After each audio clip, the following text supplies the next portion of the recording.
Hello students, your lesson 2 has been completed and now it is a turn of lesson 3. Lesson 3 is little girls wiser than men. यानी छोटी बच्चियां बड़ों की अपेक्षा अधिक बुद्धिमान होती हैं, चाहे वो मेन हो या वुमेन हो. ठीक ना.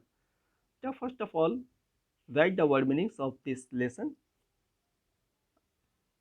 and if you want to write the synonyms too, you can write from your textbook. These are the same words which have been given after your lesson. ये वही वर्ण है जो कि आपकी टेक्स्ट बुक में दिए गए हैं. ये उसकी मीनिंग है हिंदी में, और सिनोनिम लिखना चाहें तो बुक से देख लें. ठीक है ना बेटा. इसके बाद चलते हैं हम लोग. इसका फर्स्ट पेज जो है आज पढ़ लेते हैं, उसके बाद जो है नेक्स्ट डे शेष पढ़ लेंगे. ठीक है ना. तो बेटा let us start. The little girls wiser than man. This lesson has been written by Leo Tolstoy. यह लेसन जो है टॉल्स्टॉय के द्वारा, लियो टॉल्स्टॉय के द्वारा लिखा गया है. लेसन का नाम क्या है? Little girls wiser then main. यानी छोटी बच्चियां जो हैं वाइजर हैं, अधिक बुद्धिमान है. किसकी अपेक्षा? देन मेन, यानी बड़ों की अपेक्षा. मेन का मतलब जो है मतलब वो पुरुषों से है, लेकिन यहाँ पे मेन हो या वुमेन हो, जो भी हो, उन सभी बड़ों से ये कहीं ज़्यादा बुद्धिमान है. Why? Because they do not think about differences of between them. है ना. वो अपने बीच के among them या between them अपने बीच की विभिन्नताओं को पे ज़्यादा ध्यान नहीं देती हैं. Maybe possible they just now they quarrel or just now they begin to play. अभी वो खेलें, झगड़ें, कुछ भी कर सकती हैं वो. कहने का मतलब ये है. So adults do not care, should not care about them so seriously. तो बड़ों को उनकी इन एक्टिविटीज़ पे इतना ज़्यादा सीरियसली नहीं लेना चाहिए, उन्हें टेकअप नहीं करना चाहिए. ठीक है ना. यही है इस लेसन में था. चलिए चलते हैं हम. Let us start. It was an early Easter. मतलब अब ये जाड़े की शुरुआत ही थी. Sledging was only just over. अभी जो बर्फ पड़ी हुई थी. Snow still lay in the yards.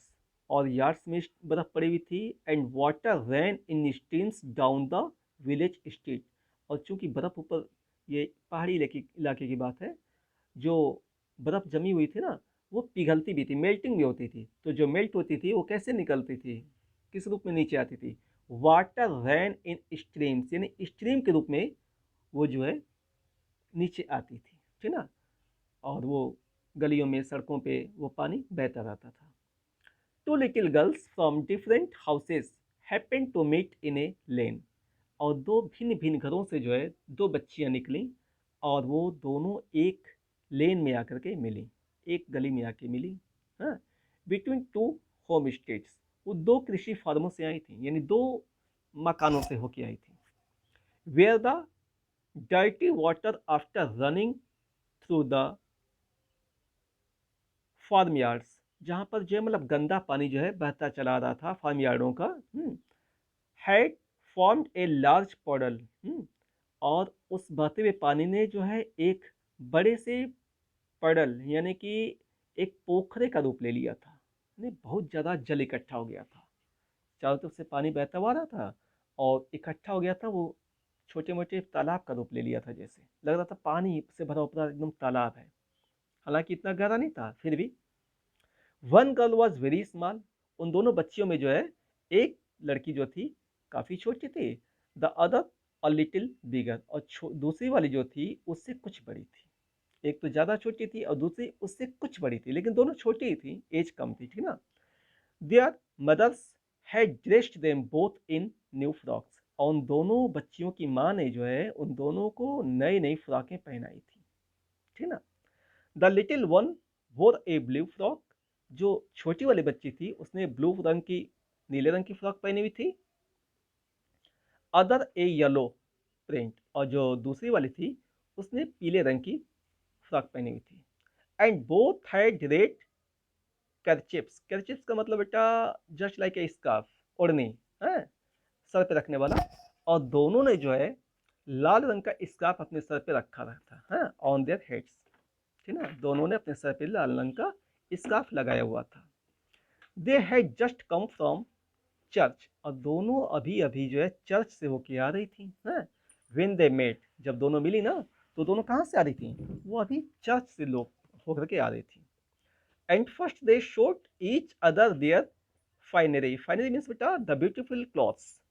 सबसे पहले उन दोनों ने क्या क्या मिलने के बाद, सबसे पहले उन दोनों ने एक दूसरे को अपने कपड़े दिखाए कि देखो मेरा ये कपड़ा है, ये मेरा ये कपड़ा है, ठीक ना। दोनों ने एक दूसरे को पहले अपने कपड़े दिखाए। And then they began to play, फिर दोनों ने खेलना शुरू कर दिया। सून, और बड़ी जल्दी क्या हुआ, the fancy took them to splash. The fancy took them to splash. The fancy took them का मतलब बेटा दे फेल्ट डिजायर, उन दोनों की इच्छा हो गई। फैंसी टुक देम का मतलब they desired, both of them desired to splash about, दोनों को जो है उसमें पानी में स्प्लैश करने की इच्छा हुई, यानी पानी में चलने की इच्छा हुई, ठीक ना। स्प्लैश अबाउट इन वाटर, दोनों की इच्छा हुई कि चलो हम पानी में चलते हैं, ठीक ना।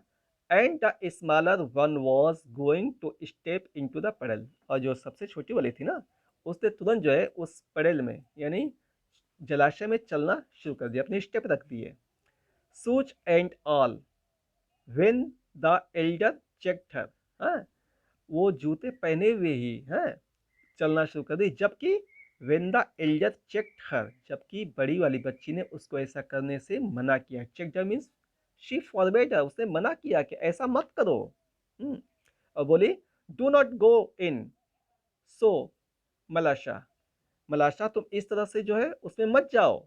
सेट सी, वो बोली, और क्या बोली, your mother will scold you, क्योंकि तुम्हारी मम्मी तुमको डांटेंगी। I will take off my shoes and stockings, देखो मैंने अपने शूज और स्टॉक्स निकाल लिए हैं। And you take off yours, और तुम भी अपने शूज और स्टॉक्स को निकाल लो, ठीक ना। इतनी बात जो है बड़ी वाली बच्ची ने छोटी वाली को बताई।